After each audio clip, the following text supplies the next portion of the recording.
একাত্তরের হাতিয়ার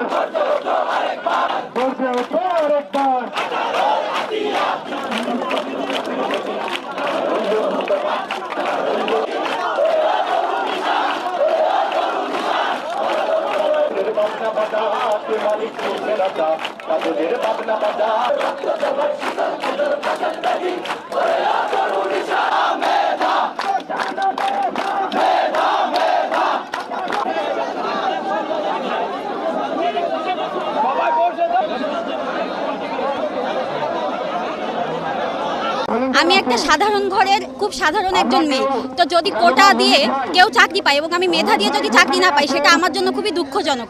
তো এই জন্য এই দাবিটাই যে কোটাটা অন্তত সীমিত করা হোক বা বাতিল করা হোক, 2018 সালে যেটা করা হয়েছিল সেটা আবার যেন পুনর্বহাল না হয়, এটাই আমার দাবি এবং এই আন্দোলন চলবে যতদিন না আমাদের দাবি ফুলফিল হচ্ছে।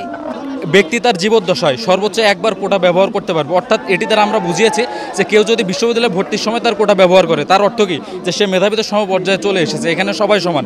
সুতরাং তাকে নতুন করে চাকরি দিয়ে অনগ্রসর থেকে অগ্রসর করার কিছু নাই। কেউ ব্যক্তি জীবনে তার সর্বোচ্চ একবার কোটা ব্যবহার করতে পারবে, সেটা সে যে কোনো চাকরিতে অথবা যে কোনো ভর্তি পরীক্ষায়, এটি আমাদের দাবি।